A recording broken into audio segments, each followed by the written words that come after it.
Differential equation of first order but not of first degree. इस बार order तो एक रहेगा, मतलब डेरिवेटिव वही इन्वॉल्व होंगे फर्स्ट ऑर्डर के, डी बाई डी एक्स, कहीं पर भी d2 dx2 इन्वॉल्व नहीं होगा। पूरे के पूरे दिए गए डिफरेंशियल इक्वेशन में इन्वॉल्वमेंट होगा तो केवल और केवल किसका, डी बाई डी एक्स का। अब तक हम लोग जितना सॉल्व किया उसमें डिग्री भी वन थी, ऑर्डर भी वन था। इस बार ऑर्डर तो वन रखा जाएगा लेकिन डिग्री बदल दी जाएगी, डिग्री एक से ज्यादा हो जाएगी। मतलब कहीं इन्वॉल्वमेंट होगा d by d x whole square, d by d x whole power 3, d by d x whole power 4 या d by d x whole power 18, जो भी होगा, जैसा भी इन्वॉल्वमेंट होगा, डिग्री इस बार एक नहीं होगी बल्कि इस बार डिग्री एक से ज्यादा होगी। क्लियर हुआ?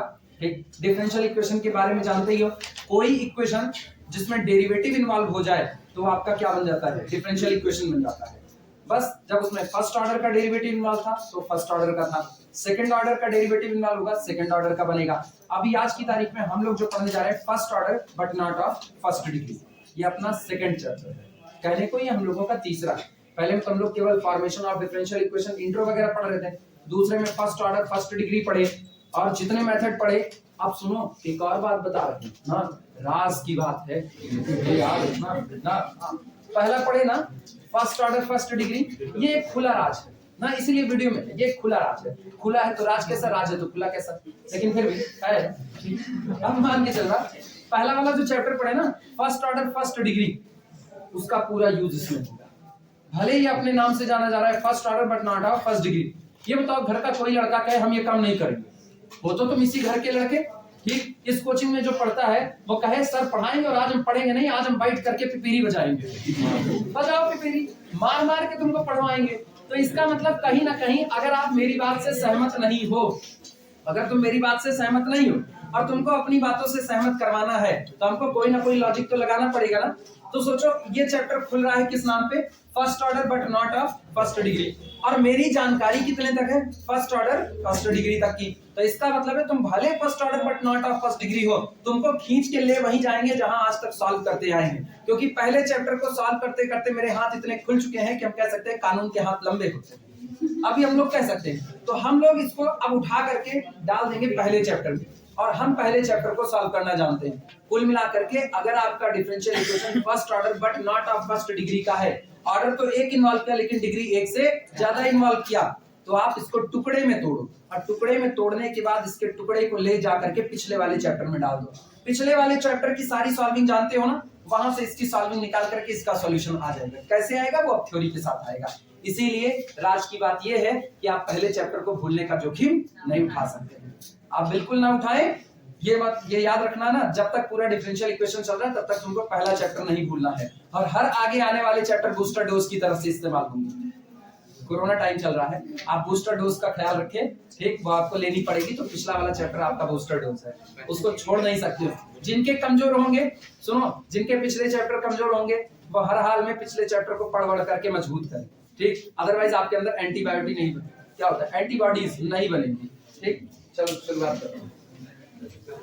सबसे पहले स्टैंडर्ड फॉर्म की बारी आती है, हेडिंग डालना है standard form. Standard form, heading standard form.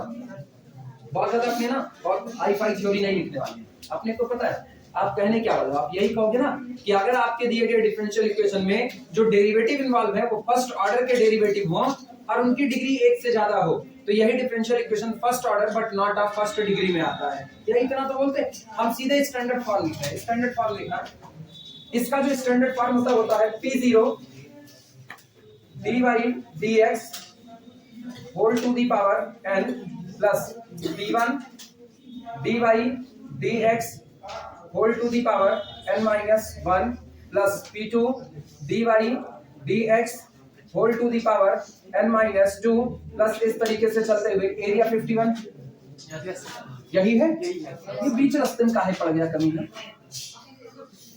Yes sir, थोड़ा सा और इधर और इधर यही, यस सर।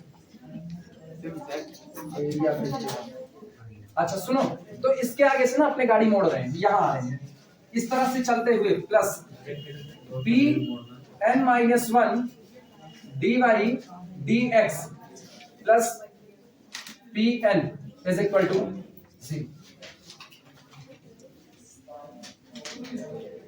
ये स्टैंडर्ड फॉर्म होता है। ये बताओ इस पूरे इक्वेशन में क्या तुमको ऑर्डर हर बार एक ही नजर आ रहा है कि नहीं? ऑर्डर ऑर्डर ऑर्डर एक ही है। फर्स्ट ऑर्डर का डेरिवेटिव है dy dx हर जगह dy dx की बलिहारी है। और जरा डिग्री देखो, डिग्री कितनी लगी है n। अभी क्या ये first order but not of first degree है? नहीं, अभी नहीं है। वेयर अब बताना पड़ेगा n ग्रेटर देन 1 अब होगा। जब तक इसको नहीं बताओगे तब तक वेयर n ग्रेटर देन 1 लिखना। अरे डिग्री 1 से बड़ी रखनी है ना। सामने वाला कहते हैं n बराबर 1 है तो पूरे में से फट से dy dx तब गड़बड़ाना चालू हो जाएगा। इसीलिए इस बात का ख्याल रखना है। और सुनो, जो आगे इसके p0 p1 p2 so on pn लगे हुए हैं इनके बारे में लिख लेना। ये कौन होते हैं? लिखना वेयर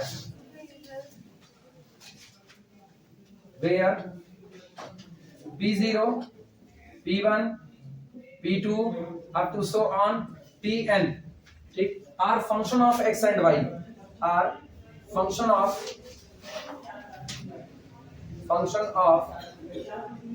x and y।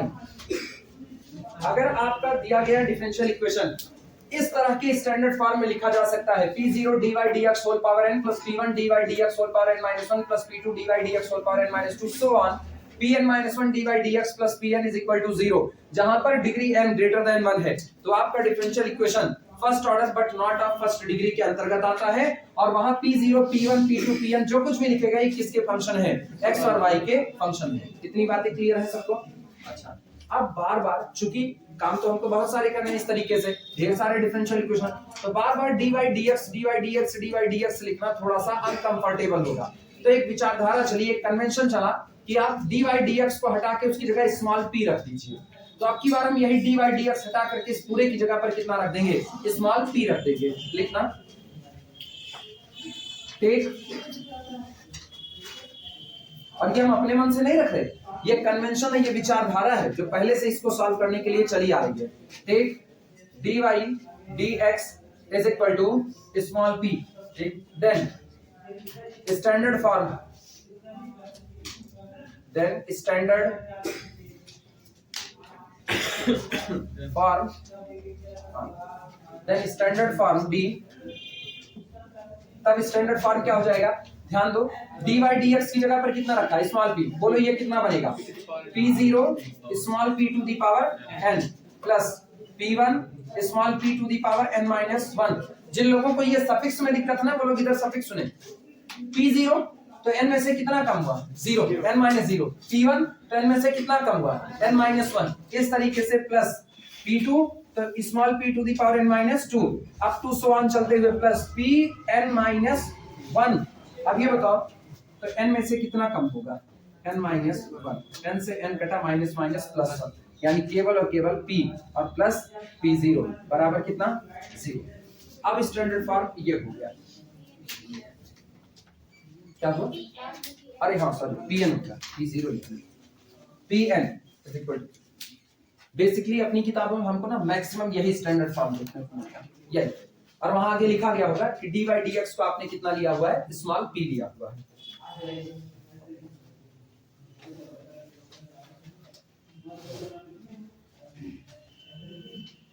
और इसको सॉल्व करने के लिए मेरे पास एक ही रास्ता है। हम इस दिए गए इक्वेशन को एक या एक से ज्यादा कुल मिलाकर के ना इसका फैक्टराइजेशन होगा। जब इसका फैक्टराइजेशन होगा तो हम इसको एक या एक से ज्यादा फर्स्ट ऑर्डर फर्स्ट डिग्री में बदल देंगे और सबका सॉल्यूशन ला करके उनका आपस में प्रोडक्ट करके इसका सॉल्यूशन बना लेंगे। पहले इतना लिखो हो जाए तो लैंग्वेज बोले। हो गया? लाइन चेंज करके लिखना, लाइन चेंज करके ऐसे डबल स्टार लगा दो, ठीक, और बस इसी के आगे लिखना।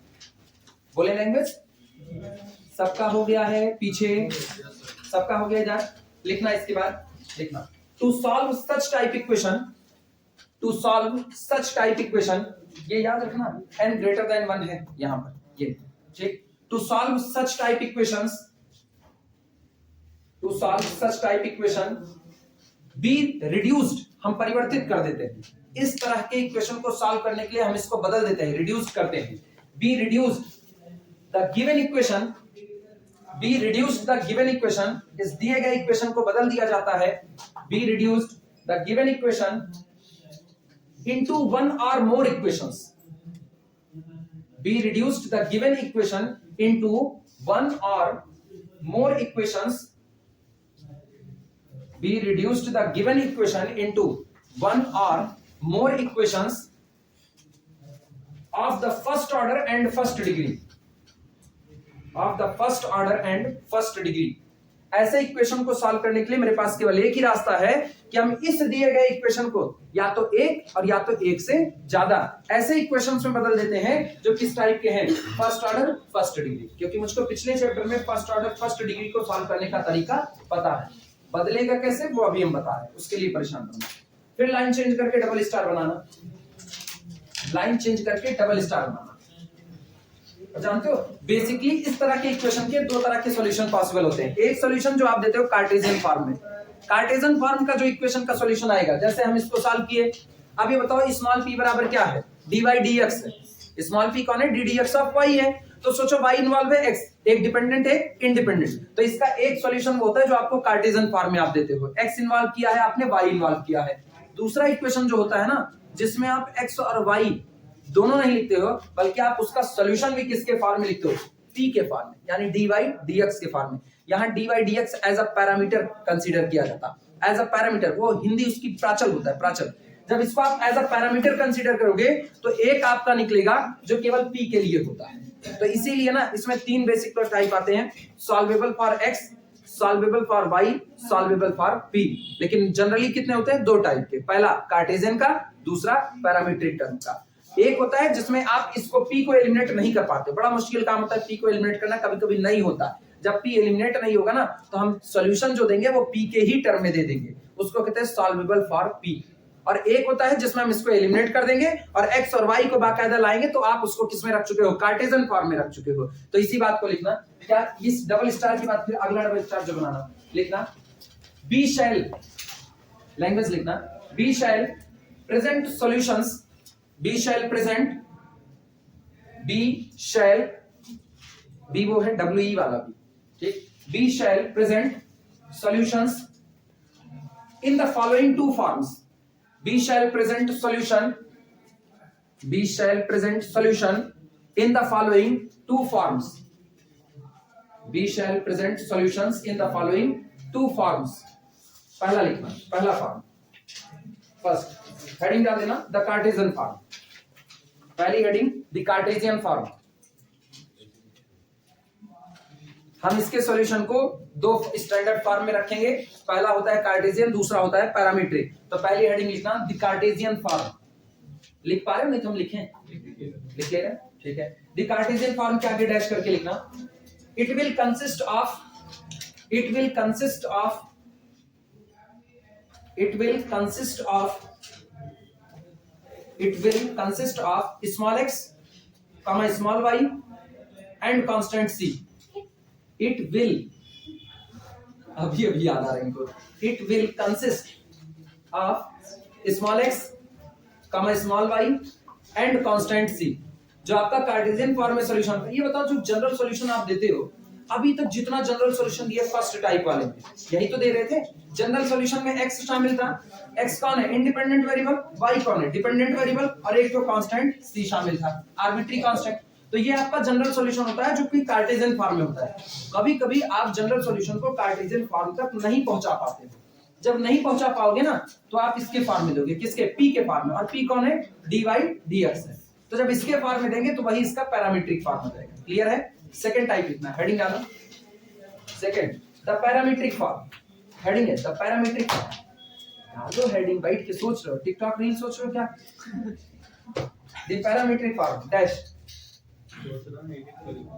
आज सोच रहे हैं डिफरेंशियल इक्वेशन पे रील कैसे बनाएं ना, सामने वाला ना जितने लाइक मिलने वाला उतनी गाली मिलेगी, ये याद रखना। गणित का होगा तभी कुछ कहेगा, नहीं कहेगा पागल कहीं की, कौन बनाया, कैसे बनाया। हेडिंग पढ़ी द पैरामीट्रिक फॉर्म, डैश करके लिखना, it will consist of, it will consist of अच्छा पैरामीट्रिक फॉर्म है ना, पैरामीट्रिक फॉर्म में तो आपकी बार एक्स वाई नहीं, आपकी पी इन्वॉल्वमेंट हो रहा है, तो आपको पी को एलिमिनेट करना पड़ेगा। तो बेसिकली ना आप दो इक्वेशन साइड बाय साइड लिखते हैं, ठीक, लिखना it will consist of two equations, it will consist of two equations of the form, it will consist of two equations of the form. जब आप पैरामीट्रिक फॉर्म में सॉल्यूशन दे रहे होगे तो ये सॉल्यूशन अपने अंदर में दो इक्वेशन को इन्वॉल्व करेगा और वो दोनों इक्वेशन देखने में इस टाइप के होंगे। पहला देखना x is equal to f1 function of p comma c and y is equal to f2 function of p comma c।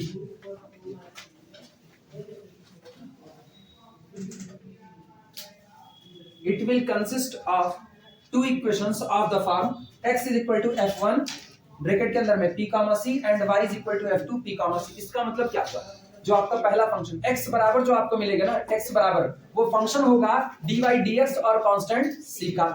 जो आपको y बराबर मिलेगा वो भी फंक्शन होगा dy dx और किसका, c का। अब आपको ये काम करना है, या तो पैरामीट्रिक फॉर्म में ही सॉल्यूशन देना है तो यहीं पर छोड़ दो, एलिमिनेट कर पाते हो तो इन दोनों इक्वेशन का इस्तेमाल करके p को क्या कर देंगे, एलिमिनेट। तो मेरा जो जनरल सॉल्यूशन है वो किस में आ जाएगा, कार्टेशियन में आ जाएगा। क्लियर हुआ?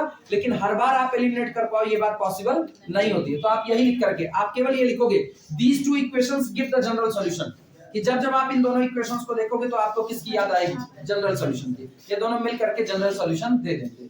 ठीक होता है ना, जब मम्मी लोग एकदम कभी सुल पड़ी ना कि आज तुमको छोड़ेंगे नहीं गच के ना खूब अच्छे से, तो तुम लोग फिर यही करते, मम्मी तुम अब पहले वाली मम्मी नहीं रह गई। पहले हम कपड़े में दाग लगा के आते थे, तुम कहती दाग अच्छे, अभी आज वाइट करके धुलो।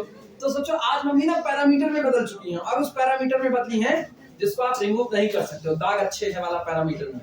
ठीक, आप इसमें तो आप उनसे सॉल्यूशन किस में दोगे, पैरामीटर में ही दोगे भाई। जैसी कंडीशन चल रही है वैसा ही आपको सॉल्यूशन देना। जब आप p को एलिमिनेट कर पाओ तब तो ठीक है, आप जनरल सॉल्यूशन निकाल लो। कभी कभी एलिमिनेट कर पाओगे, कभी कभी एलिमिनेट नहीं कर पाओगे। सारी उंगली एक बराबर थोड़े होती है, इसको एक बराबर करने के लिए भुगतना पड़ेगा तब बराबर होगी। तो ये एलिमिनेशन का प्रोसेस होगा।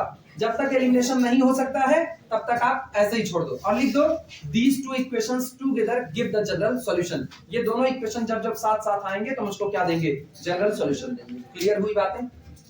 अभी हम इसको भी लिखा रहे हैं,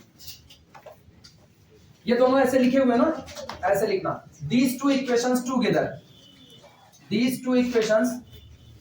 अरे हम भावनाओं में ऐसे लिखने लगे, तुम लोग मेरी ईंट बची रही। these two equations together, these two equations together will give, these two equations together will give, these two equations together will give the parametric equations, these two equations together will give the parametric equations of general solution, the parametric equations of general solution। ये आपके general solution का parametric equation है। These two solutions together give parametric equations of general solution, parametric equations of general solution। जो आपका general solution होगा ये उसी general solution का कौन सा फॉर्म है, पैरामीट्रिक फॉर्म। ठीक, पैरामीट्रिक का, अच्छा पैरामीटर का आम बोलचाल की भाषा में मतलब समझते हो, पैरामीटर जिसको आप सेट करते हो। ठीक है, तुम हो तो इसका मतलब मेरा रिजल्ट आज तुम्हारे ऊपर डिपेंड कर रहा है। कहते हैं ना x भी फंक्शन बन जाए t का, y भी फंक्शन बन जाए t का, तब आपका जो समीकरण होता है वो t में t को एज अ पैरामीटर कंसीडर करता है, तो वो उसका पैरामीट्रिक प्राचल समीकरण होता है। अगर इलिप्स वगैरह याद हो, x बराबर a cos t, y बराबर b sin t करके उधर कैलकुलस में नहीं पढ़े थे, टेंजेंट नॉर्मल निकालते वक्त याद आया कुछ कुछ? हाँ, अच्छा ऐसे भी नहीं समझे ना, रियल लाइफ के बिहेवियर में पैरामीटर सेट किए जाते हैं। उधर समझो पैरामीटर क्या होता है, पैरामीटर वो जिसको देख करके आप अंदाजा लगाते हो मैं सही हूं या गलत हूं, जिसको देख करके आप अपनी बातों का अंदाजा लगाते हो कि मेरी बातें सही डायरेक्शन में जा रही है कि नहीं। कोचिंग से चलो तो कोचिंग से करें, घर से चलो कोचिंग के लिए, कोचिंग का टाइम है यहाँ पर 7:30 बजे का, और 7:30 बजे तुम डेली आ रहे हो, और तुमको बार बार कोई रास्ते में मिल रहा है, बार कोई रास्ते में मिल रहा है, तुम इस पटरी जा रहे हो, उस पटरी को तुमको साइकिल से जाता हुआ नजर आता है, तो तुम कहोगे अच्छा ये नजर आया, इसका मतलब मेरा टाइम ठीक है। एक दिन दिखेगा, 2 दिन, तीसरे दिन, चौथे दिन, पांचवें दिन तुम कहोगे अबे मैं रोज इधर से जाता हूँ, रोज ये इधर से नजर आता है। Set parameter. अब एक दिन पता चला, 1 महीना ये प्रोसेस चला, 1 महीने के बाद पता चल रहा है तुम इधर से आ रहे हो और वो इधर से नहीं दिखाई दिया, तो तुमको लगेगा या तो आज हम लेट हो गए या तो आज वो लेट है। आपने पैरामीटर सेट कर दिया कि नहीं। यहां से जब कहीं पर चलो, ट्रेन वगैरह, एक होता है ना, पहले हम लोगों के गांव में थोड़ी दूर से एक तो पटरी गुजरी हुई है रेल की, तो वहां से एक रेल बड़े टाइम से, उसका वही टाइम होता था, जाती थी, उसको हम लोगों के गांव में अधहन दहिया कहा जाता था। अधहन दहिया, अधहन जानते हो कि नहीं जानते? जानते हो ना, चावल और जो बनता है ना, जब वो गुजरती थी तो तय हो जाता था एक्चुअली ना, डेली उसी टाइम पे चावल चढ़ाया जाता था, डेली उसी टाइम पे चावल चढ़ाया जाता था, और नई नई पटरी जब बिछी तो उधर से वो गुजरना चालू की, अरे पटरी पहले बिछ गई थी, उधर से गुजरना चालू की ट्रेन, तो ये हुआ ना, अरे जब ये चावल चढ़ रहा है तब वो, जब ये चढ़ा तब वो, तो जब ट्रेन गुजरती थी ना, लोग भाग करके आते थे, कहते हे अधहन दहिया आई गया, अधहन दहिया आई गया, अब चावल रखे टाइम हो गया है, चला चूल्हा चावल रखे, तो उसके बाद चावल चढ़ा जाते। पैरामीटर सेट कर दिया कि वो गुजरी, अब अच्छा वो ना गुजरे तो क्या संजले भूखे रहेंगे? नहीं, तब भी चढ़ेगा, लेकिन अब आपने एक सेट कर दिया, हाँ ऐसा है तो ऐसा है, तो आप पैरामीटर सेट कर रहे हो। इसी को मैथमेटिक्स के टर्म में कहा जाता है, जब आपका x भी फंक्शन बन जाए t का, y भी फंक्शन बन जाए t का, तो सोचो आपके 2 बेसिक वेरिएबल थे x और y, और दोनों किसी तीसरे पर डिपेंड कर रहे हैं, तो अगर आपको सॉल्यूशन x y में देना है तो आप चाहो तो सॉल्यूशन उसी t में दे सकते हो कि नहीं, वो अब आपका कैसा सॉल्यूशन होगा? पैरामीट्रिक सॉल्यूशन होगा। इसी तरीके से मेरा जनरल सॉल्यूशन x और y का फंक्शन होता था, अब x बन गया है किसका? p का फंक्शन, y भी बन गया किसका? p का, तो ये कौन हुआ? ये पैरामीट्रिक इक्वेशन हो गया, ये parametric form of the solution हो चुका है जनरल सॉल्यूशन का। क्लियर हुई बातें? नोट लगाना, नोट में सबसे पहला नोट, सारी थ्योरी अभी इस चैप्टर की शुरुआत में, भाई किसी घर में जब पहले इंट्रो तो होगा ना, तो अभी इसके दादा माई काका काकी सबसे परिचय हो रहा है कि ऐसा ऐसा होता है। नोट में पहला नोट, और सुनो, ये पैरामीट्रिक फॉर्म में सॉल्यूशन को देना, ये सिर्फ उस दिन पॉसिबल होगा, पैरामीट्रिक फॉर्म में आप सॉल्यूशन उस दिन छोड़ोगे जिस दिन या तो आपको कहा जाएगा कि पैरामीट्रिक फॉर्म में सॉल्यूशन दीजिए, और या तो आपके हाथ बंध जाएंगे, आप p का एलिमिनेशन नहीं कर पाओगे। अगर ये नहीं कहा है तो आपको p को एलिमिनेट करके दिखाना पड़ेगा जनरल सॉल्यूशन क्या है। अगर न्यूमेरिकल में कह दिया कि जनरल सॉल्यूशन कार्टेशियन फॉर्म में निकालिए, तो इसका मतलब है p एलिमिनेट होगा, और p एलिमिनेट होगा तो तुम जल्दबाजी में छोड़ के नहीं भाग सकते कि भैया एग्जाम में खुद से p को एलिमिनेट कर ले, हमने दे दिया है, ऐसा नहीं होगा, ठीक, पूरा निकाल करके दिखाना पड़ेगा। तो नोट में पहला नोट लगाना, दिस सिचुएशन अराइजेस, ये परिस्थितियां तब पैदा होती हैं, दिस सिचुएशन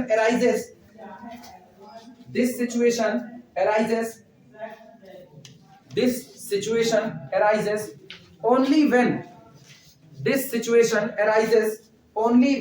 ये परिस्थितियां केवल तब पैदा होंगी जब, only when the elimination of small p का मतलब d by dx, this situation arises only when the elimination of small p, यानी कि d by dx, elimination of small p is not possible,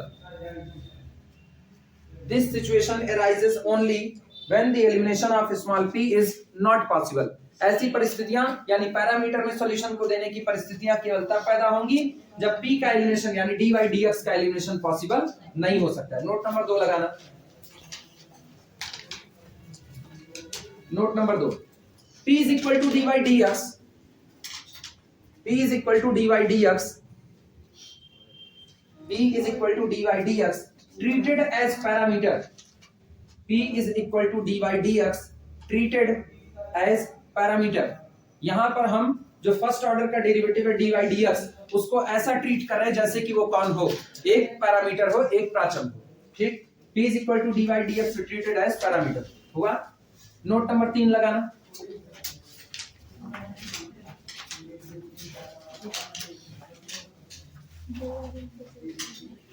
कभी कभी ऐसा होता है ना, सुनो ये तो ठीक है, कभी कभी ऐसा होता है, अभी देखो हमने शुद्ध शुद्ध लिखा है, x is the function of dy dx and c, y is also the function of dy dx and c, कभी कभी दुनिया इतनी गंदौरी है कि ये भी नहीं पॉसिबल होता। मतलब आप x बराबर फंक्शन ऑफ पीसी और y बराबर फंक्शन ऑफ पीसी नहीं लिख सकते हो, तब के केस में अलग से इक्वेशन अराइजेस होते हैं। ठीक, तब के लिए लिख लेना sometimes even the above form, above form मतलब ये वाला form, sometimes even the above form, above का मतलब ये x is equal to function of pc, y is equal to function of pc, sometimes the above form, अरे above ही लिख दो, जान रहे हो above का मतलब ये, ठीक है। sometimes the above form, अरे कुछ और बोले थे, sometimes even the above, हाँ, sometimes even the above form is not possible, sometimes even the above form is not possible, be regard, regard का मतलब मानना, be regard sometimes even the above form is not possible, then be regard comma, या छोड़ो comma ना लगाओ, comma बाद में लगाएंगे, be regard the following forms of solution, be regard the following forms of solutions, be regard the following forms of solutions to be in parametric form, to be in parametric form। कभी कभी जब ये ऊपर वाली बात यानी x is equal to function of pc, y is equal to function of pc नहीं आ सकता है, तो हम जनरल सॉल्यूशन को अब इस स्टैंडर्ड फॉर्म में लिखना। पहला form y is equal to function of x, p, f of x p c बराबर 0, पहला फॉर्म। कभी कभी जब एकदम मतलब अजीबोगरीब दुनिया होगी ना, तो आप x बराबर फंक्शन ऑफ पीसी, y बराबर फंक्शन ऑफ पीसी नहीं मान सकते हो, तब आपका स्टैंडर्ड फॉर्म क्या बन रहा होगा, तब आपका फॉर्म ये बन रहा होगा y is equal to some function of, ये f ऑफ xp का मतलब है कोई फंक्शन बनेगा जिसमें x और p दोनों इन्वॉल्व रहेंगे, x का मतलब x इन्वॉल्व वेरिएबल और p का मतलब dy dx इन्वॉल्व होगा, और साथ में एक और फंक्शन आएगा जिस फंक्शन में x p और कांस्टेंट c इन्वॉल्व होंगे। एक में सिर्फ कौन इन्वॉल्व है, x और p, दूसरे में x p और कांस्टेंट c इन्वॉल्व है। या तो ये मिलेगा और या तो x बराबर मिलेगा, तो आप समझदार हो, x बराबर वाला जानते हो क्या होता है, x बराबर फंक्शन ऑफ y p और इधर वाला g ऑफ करके हो सकता है, लिखना दूसरा पार्ट। और या तो आपको ये मिलेगा second x is equal to g function of y comma p comma capital G function of y p c बराबर 0।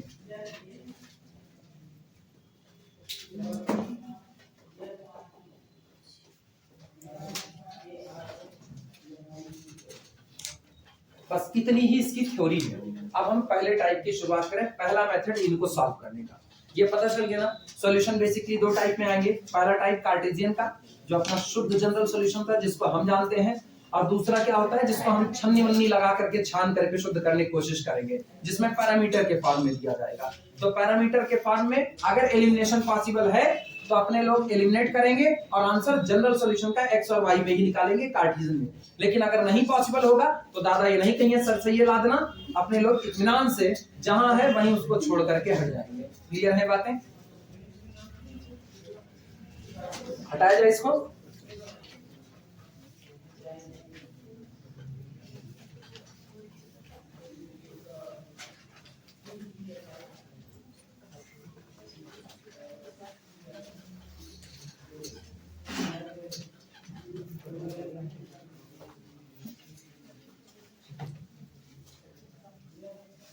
जब सुल्तानपुर में बैठे बैठे अमेरिका की फील लेनी होती है तो ऐसी चित्रकारियां बड़ी जरूरी है। पेंटागन ने देख लिया तो छापा मार देंगे। हाँ, पेंटागन ने देख लिया छापा मार देंगे। नहीं, वो मारने के लिए उनको सुल्तानपुर आना पड़ेगा ना। सुल्तानपुर वालों के बारे में इतना आसान थोड़ी इनको उठा ले जाना। सुल्तानपुर के बारे में पहले कहावत होती थी, अब तो नहीं है ना, ऐठे मोच बगल में भाला तब जानो सुल्तानपुर वाला, पहले होती थी अब नहीं होती। अब लोग मुझे ही नहीं रखते। Method 1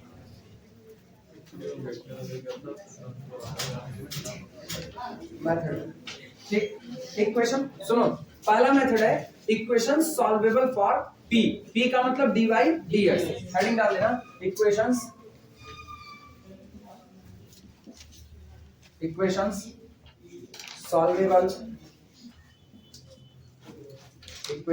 solvable for P। कुछ चीजें सुल्तानपुर के बारे में कुछ कहावत है ना ऐसे में ये जो ये संडा पेट्रोल टंकी वाले हैं, बगल में पेट्रोल टंकी नहीं बस अड्डे पे पहली वाली पेट्रोल टंकी संडा, अनूप संडा सपा वाले, इनके पिताजी थे ना, तो इनके पिताजी लोग पहलवानी वगैरह करते थे, तो मकबूल थे उसी में ना। तो इन लोगों के बारे में एक कहावत चली थी, सुल्तानपुर के 3 गुंडा, जगत, मकबूल और संडा। एक जगत थे, एक मकबूल थे, एक ये इनके पिताजी थे ना। ये लोग पहलवानी करते थे। अच्छा, पहलवान लोग ना ऐसी गुंडाई नहीं करते हैं वो लंजू पंजू वाली, अब तो ठीक है सब हाइब्रिड होने लगे हैं, तो अभी हर टाइप की गुंडाई चलती है हाइब्रिड में। पहले ऐसा नहीं था, पहले मतलब ठीक ठाक वाला कि हम सम्मानित हैं तो सम्मानित के हिसाब से गुंडाई करेंगे, ये नहीं कि हर गली नुक्कड़ में मार के पड़े। तो पहलवान लोग जो होते थे ना वो रखे जाते थे, भैया कहीं पर जरूरत पड़ेगी तो ये लोग खड़े होंगे ना, सही के लिए खड़े होंगे, गलत के लिए नहीं खड़ेंगे। तो उस समय होता था, अब तो नहीं, अब तो सब अब पहलवानी वाला उतना नहीं, अब तो है ना पट्ट हमारा दूरन से दर्जा का आपने पहलवानी करी। वर्किंग रूल,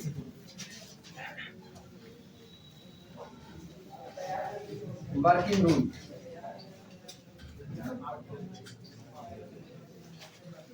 अरे अब तो सही में मतलब किसी से ज्यादा इधर उधर करने लायक नहीं, जमाना बहुत खराब हो गया है। या तो फिर करो भाई दमदारी रखो तो करो। एक प्रतापगढ़ का मामला है ना, आज के 6-7 साल पहले की बात है। प्रतापगढ़ में एक लोग गैंगस्टर थे, छूट करके जेल से आए, भाई गैंगस्टर थे ही थे, खूब नाम था उनका, डॉन माने जाते थे एक हिसाब से कह सकते हैं, छोटे मोटे।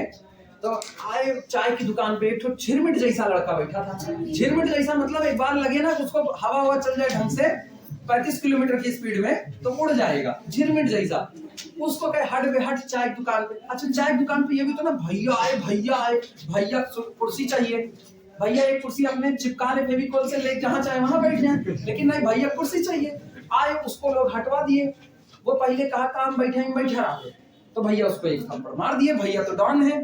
तो बाकी लोग अरे भैया मारे ना, वो चढ़ गया, उसको गया घर पे और कुछ आओ देखा ना तो कट्टा निकाल के भैया वही दाब दिया। भैया भी सोचे जमानत करवा करके आए तो ऊपर के लिए सीधा टिकट मर गए ना, आओ देखा ना तो तुरंत दाब दिया। और ये झिरमिट जैसा था। किसको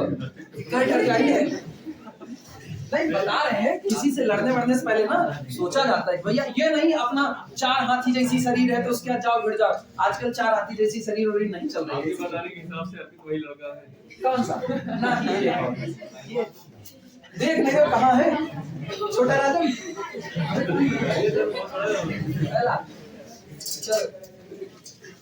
सबसे पहला काम इधर सुन, आपकी किस्मत अच्छी है अगर आपको डिफरेंशियल इक्वेशन, अरे किस्मत अच्छी है कहने नहीं जा रहे कि आपको ऐसा कोई नहीं मिलेगा।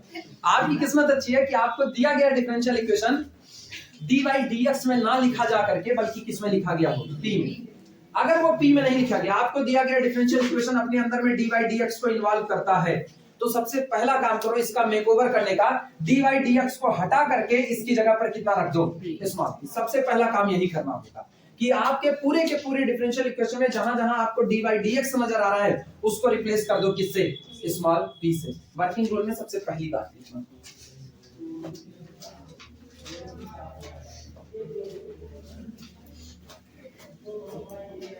बोले लिखना put small p, working rule लिखना put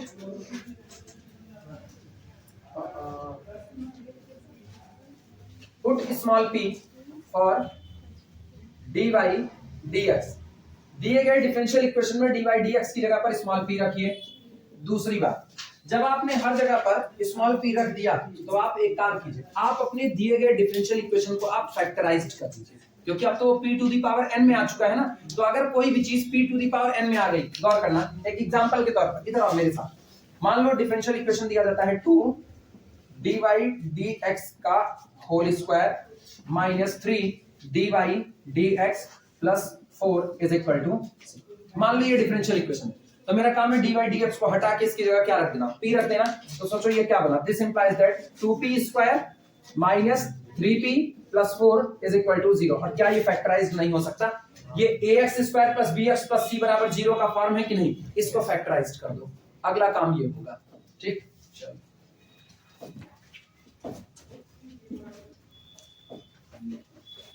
factorised reduced equation, factorised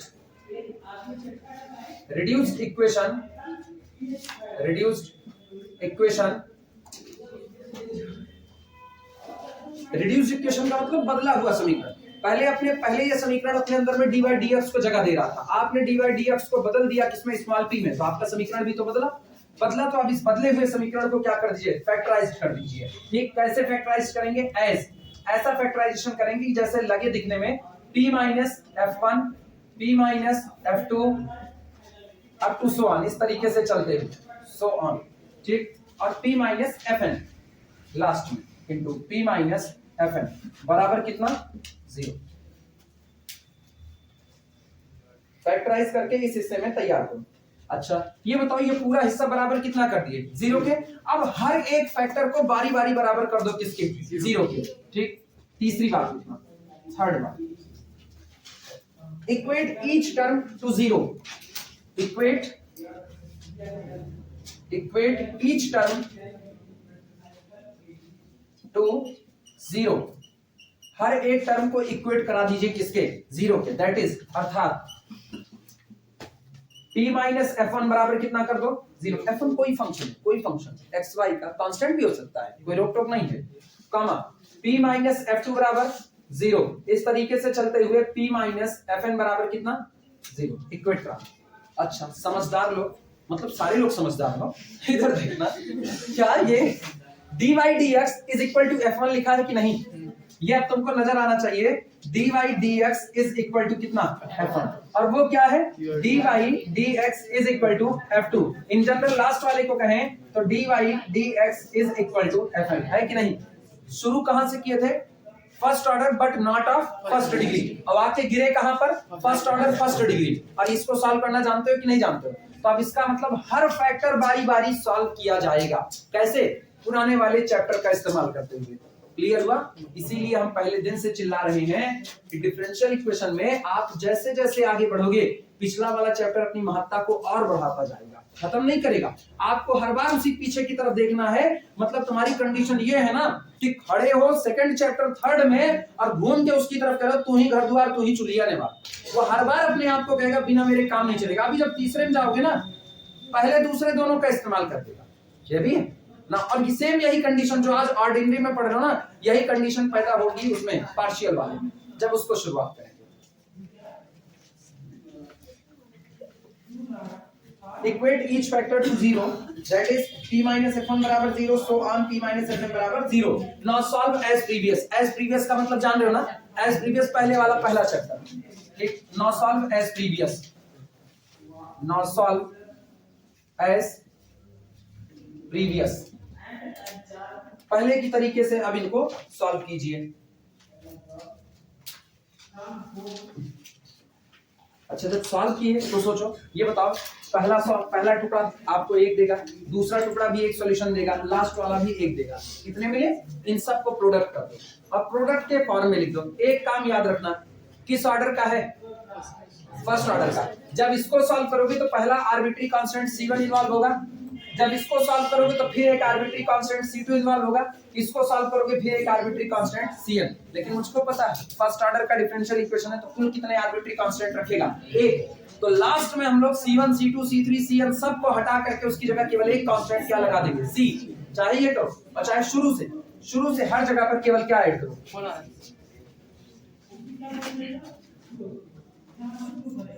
रहन तो घर वाले पे कर लेते।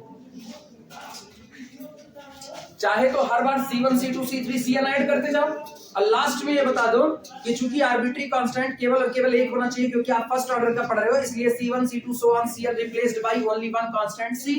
और या तो आप शुरू से ही समझदारी वाला काम करो, इसको भी सॉल्व करो तब भी आर्बिट्री कांस्टेंट क्या रखो, C। इसको भी करो तब भी क्या रखो, C। इसे भी करो तब भी क्या, हर जगह पर C लगाओ, तो तुमको एलिमिनेशन में C को बार-बार लेना नहीं पड़ेगा। क्लियर हुआ, बात समझ में आई।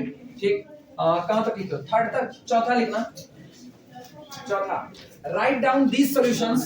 अब इन सारे सॉल्यूशंस को लिखिए, राइट डाउन दीज सॉल्यूशंस। हम बोल दे रहे हैं बहुत नीचे हो जाएगा तो शायद ना दिखे। Write down these solutions, write down these solutions in the form of product.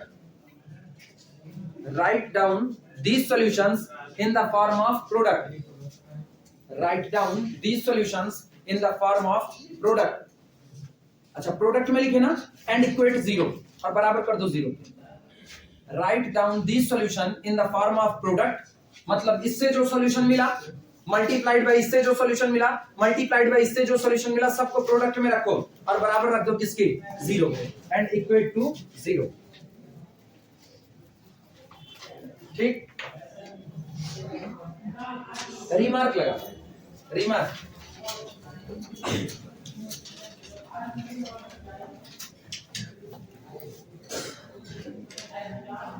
At last आखिरी में एट लास्ट रिप्लेस ये वर्किंग रूल का हिस्सा है फिर भी नोट पे करा देने. At last replace C1, C2, C3 so on, Cn. At last replace C1, C2, C3 so on, Cn by a single arbitrary constant C. By a single arbitrary constant C. आप इसको केवल और केवल एक single arbitrary constant C से क्या कर दीजिए, रिप्लेस कर दीजिए.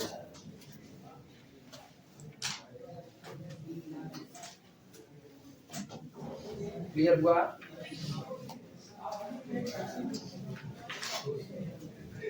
चलो पहले न्यूमेरिकल उठाते हैं छोटा सा. टाइम कितना हो रहा है अपने पास?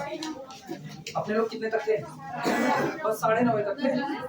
9:30 तक हम लोग नहीं एक सवाल करवाएंगे नहीं जाएंगे अभी हम नहीं जाएंगे. बीपी आएंगे इसे हाथ गोड़ पटक करके जैसे छोटे बच्चे नंगाते ना नहीं नहीं उनका नहीं जाएगा.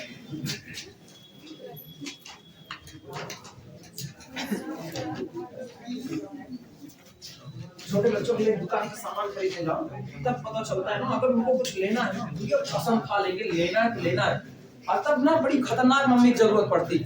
हाँ, तब ये लगता है ना कि मम्मी खतरनाक होती तो ज्यादा अच्छी बात. काउंटर पे हाथ पैर पटक दे रहे हैं हमको चाहिए चाहिए चाहिए. तब मम्मी अगर खतरनाक है ना तो खाना पकड़ के एंटी क्लॉक वाला इस्तेमाल कहती है तू का चाहिए आप तो कर नहीं मम्मी ना चाहिए. कब लो solve dy dx whole square minus 5 dy dx plus 6 is equal to 0. इनको सॉल्व करना सबको पता है बहुत सीधा सा काम है ना. क्या करें सबसे पहले dy dx को p से रिप्लेस कर दें. Solution replace dy dx by small p. above equation becomes, बोलो ये क्या बन जाएगा? ये बन जाएगा p square minus 5p plus 6 is equal to 0. This implies that 6 के 6 3 दूना 6 तो इसका मतलब p square minus 2p minus 3p plus 6 बराबर कितना 0. दिस इंप्लाइज दैट है आसान कि नहीं बाद में पता चलेगा. 3 को कॉमन करो p माइनस 2 माइनस 3 को कॉमन करो. अरे बस एक मिनट आज हम कहीं नहीं जाएंगे. p माइनस 2 बस छोड़ रहे. This implies that p minus 3 और यहाँ से कितना p माइनस 2 बराबर कितना 0. अगला काम सब लोग जानते हो क्या करें इनको बारी बारी 0 कर दें. ठीक नाउ टेक p माइनस 3 बराबर 0 एंड p माइनस 2 बराबर 0. दिस इंप्लाइज दैट क्या इसको सुधार करके लिखें? क्या ये सुधार करके ये नहीं है dy dx is equal to 3 and dy dx is equal to 2. Variable separable सबसे पहला चैप्टर याद आया. वेरिएबल सेपरेबल याद देखो से हटाएंगे तुम लोग. दिस इंप्लाइज दैट dy को रोको कितना 3dx एंड इधर देखना dy को रोको 2dx इंटीग्रेटिंग बोथ.